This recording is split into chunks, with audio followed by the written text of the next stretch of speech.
Hi everyone, today's lesson is all about the assessment task. So by now you should all have a sheet of the assessment task and the scaffold, and also the sheet is going around for you to sign for it to say that you've received it. You've actually got 3 weeks to do this assessment task, a little bit longer than normal because it's quite involved, and I'm giving you the opportunity to hand in 1 week prior to when it's due for some ungraded feedback, okay? It has to be 1 week, it can't be 5 days, it can't be 4 days, it can't be 6 days, it has to be 1 week before so I can actually give you some feedback. All right, let's go through the task. So it's 60% of the written part is 60% of the term's work, and the practical is 40% of the term's work, with the whole task being worth 30% of your prelim year. You can read on the sheet what the outcomes are. I'm not going to read those out to you now. I'm just going to go straight to the actual task. What you're going to do is you're going to find an individual. I recommend that you actually find a real individual, because you can do an imaginary individual, but it might actually be harder. You're going to find an individual. You're going to, first of all, write the profile for that individual in terms of the life cycle. So where on the life cycle does this individual sit? You could do a toddler. You could do a middle-aged man. You could do your gran or your grandpa. Each person will have different nutrient requirements, and we will study that in class in the coming weeks. So, section 1 of the task means that you have to outline your individual and write a profile for that individual. You're going to describe where you are on the life cycle, and you're going to explain how the RDIs, or recommended dietary intakes, relate to that life cycle stage, and the relevant health or lifestyle or activity status. Let's say you were going to do a man in their 30s and they were very, very active. Well, that would mean that they would need different dietary requirements than somebody who was what we call sedentary. So that's section 1. Now, the verb for section 1 is explain. Now, we're going to come across a lot of these verbs in the HSC as well, and explain means to show cause and effect, to answer why and how. So that's section 1. I'm expecting that you should just write about half a page for that. Now, section 2 of the written component is to write a 3-day diet for that person, to reflect and compare the recommendations for the Australian Guide to Healthy Eating. So it's all about how many servings from each food group. We'll be looking at that more in the coming weeks, okay? You're going to communicate the information logically. You might use tables, graphs, or lists. I'm suggesting that you use a spreadsheet, and I'm actually going to give you a template for that, and we're going to go over in class how to use a spreadsheet. You're going to use the correct serving sizes for the macronutrients. For example, 1 serving size of grains is only half a cup, or 1 slice of bread. You're going to use the Australian Guidelines to Healthy Eating as a reference for your serving sizes.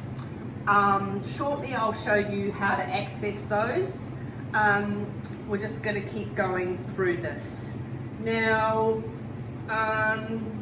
you don't have to count calories in this section, because the Australian Guidelines for Healthy Eating have actually worked out that if you stick to the serving sizes and have the recommended number of servings for each food group, you will stay within a healthy kilojoule total.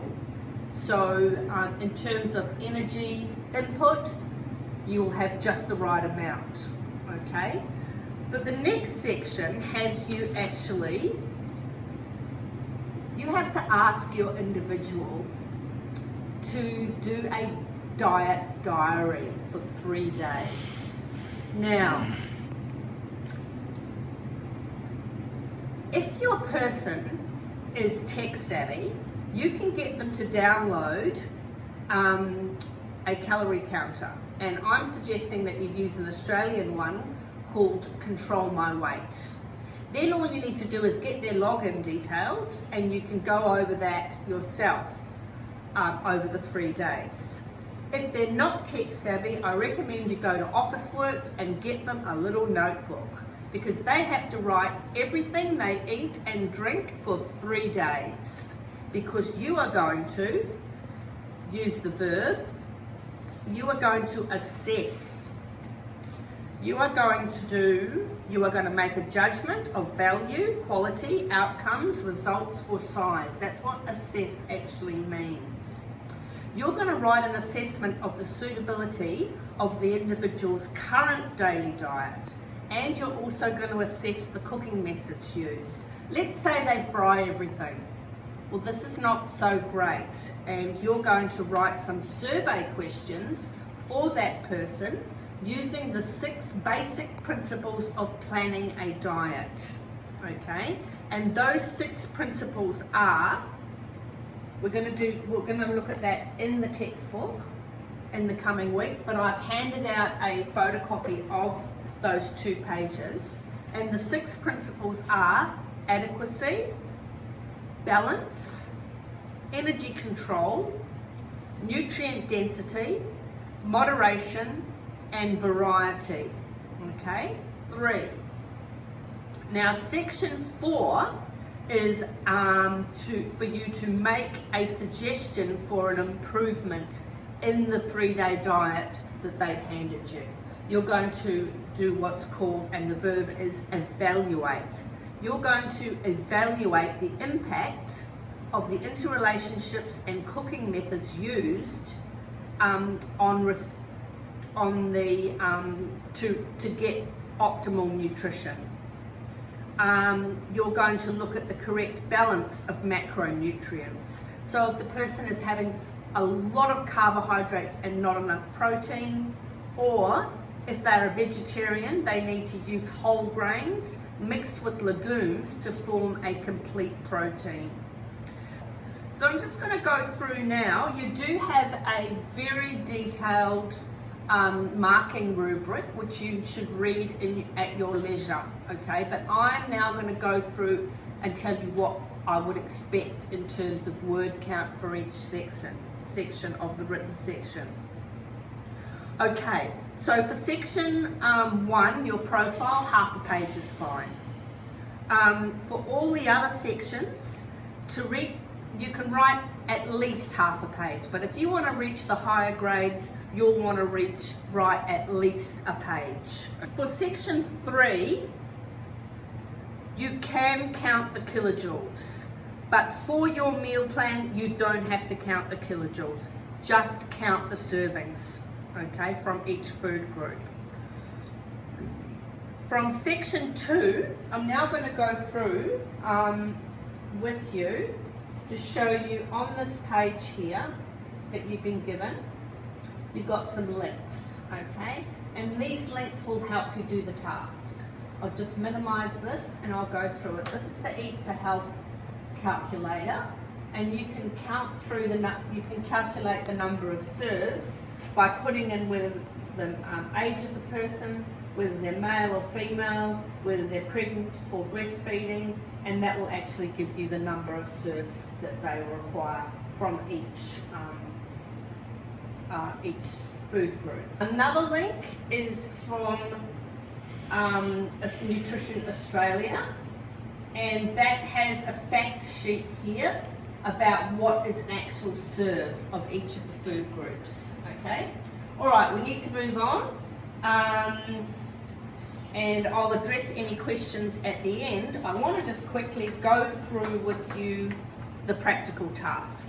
So, You are going to cook one of the meals from your meal plan, and I'd like it to be a dinner rather than a breakfast or a lunch. You're going to cook the whole meal, so the main course and the vegetables that go with it. So you're going to do that in week 6. Luckily, it's quite a small class size, so you'll be able to work individually on your own bay, okay? You need to be able to, now there's a sheet here, a marking guideline sheet for that task. And you need to give me your recipe for the entire meal, including the vegetable serves.